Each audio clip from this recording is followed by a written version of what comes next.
don't eat pork. Well, talk about why. Well, I think the main reason, well, two reasons. There's several reasons, but the two main reasons is God told us not to. Okay. God told us straight up, don't eat it. He said, don't even touch his carcass. Don't even touch it. He said it's unclean, and I think that's the second part of it. If you look at the pig, and physically it's full of worms. I'm told I've never seen a pig live, but in their hooves they have holes, and there's nothing that comes out of it but pus. And that there's a worm called the strychnine worm that lives inside the pig. That when they say that they cure it, or that you got to cook pig a long time in order to kill all the worms, well, you can't do that. There's not enough cooking you can do to kill those worms. And what happens is it gets into the bloodstream and into the muscle and into the brain, and that can cause a lot of problems, as well as a lot of health problems because of the salt content of the pig. And then look at the nature of the pig. The pig's nature is it eat anything. It don't, it's indiscriminate, and it eat all time of day, anything it want to. And it's not selective in what it eats. If you look at other animals such as lamb or even cow, or even though the cow meat is coarse, but if you could look at lamb, they eat grass. Right. Cows eat grass, but a pig, if you gave it the leftovers from your meal that had pig in it, it would eat that. So it's not a clean animal, and we're taught that if you want to think right, you have to. The purer the food is, the purer your thinking can become. And so if you want, it doesn't just mean feed on the physical thing. You have to feed on good spiritual food also. Honorable Elijah Muhammad puts it like this: you got to think good thoughts. You can't just eat well and then not think right, because you won't get a benefit. The two go together. Thank you so much for that. Sister Dr. Marshall, should we fry or bake our food? Oh, I said that in the diet that I pass out every day. Do not eat fried food, ever. We do better baking and grilling in some cases, and broiling, but never fry.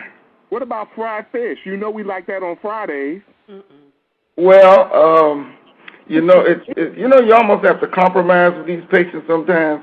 So what I tell them to do is maybe once a month, if you just have to have some fried fish, you just do it.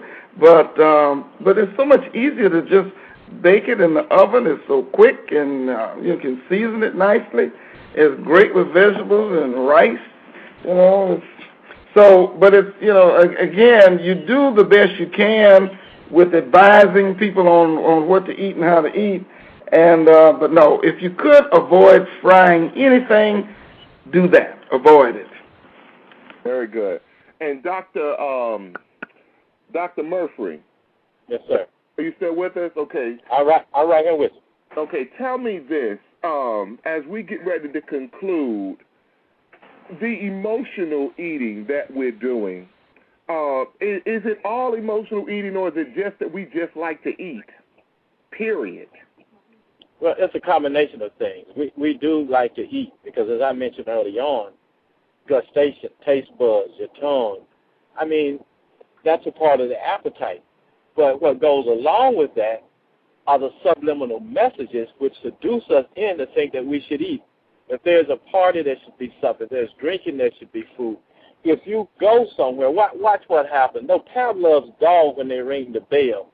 I tell people this: if you went to a friend's house or home in Atlanta, when you get there, one of the first things you all want to do, boom, is that you hit the doorbell, ding dong. Say, you know what, man? I think we need to get something to eat before we get everything started. Let's handle this before you do business. Same concept when we go to a reception or we go to a business, a meeting. People think we always need to have food. So when you start looking at that, there are a lot of things we really need to think about. And so it's a combination of the emotion, and there's a combination of the fact that, well, people need to eat, and it's stimulating to a lot of people to eat and to know that they actually have. Dr. Marshall, you just raised a good point, Dr. Murfree. Dr. Marshall, is the culture of the South an eating culture? Yes, especially when you look at family reunions, when you look at holidays. I don't know about the rest of the country because I'm from the South. I've spent most of my life in the South, but I would imagine you find the same thing everywhere else. But I know in the South that, like Dr. Murfree is saying, everything is around eating. I mean, if you've got a family reunion, it's about 3 days, and those 3 days are loaded with eating. Everything is centered around, we're going to eat this, we're going to eat that. So yes, the culture in the South is a culture where there's a lot of eating, and I think, but though, you know, even though we're on this discussion today, I think people are becoming more aware of it.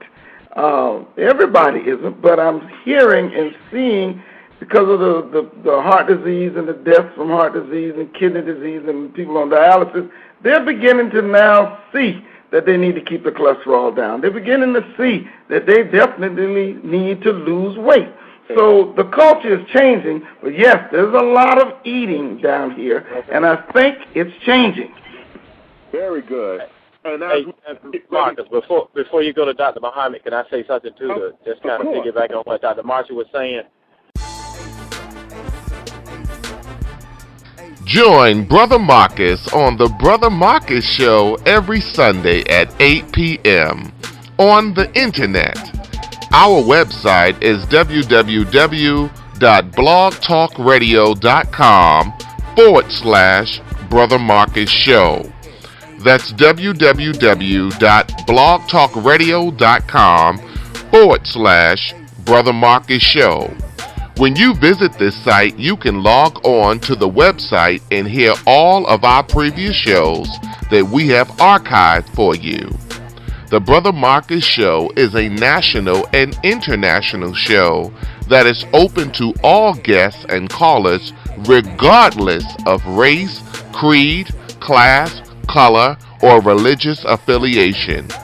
Week after week, we have discussions about what's going on in this country and in this society. Mark our shows as one of your favorites. Please rate our shows that you listen to and add comments to the show. Thank you in advance, and God bless you and your family in 2009. For further information, please call Brother Marcus Studios at 404-542-3808. That's 404-542-3808. Our website again is www.blogtalkradio.com/Brother Marcus Show. Thank you again, and bless you all.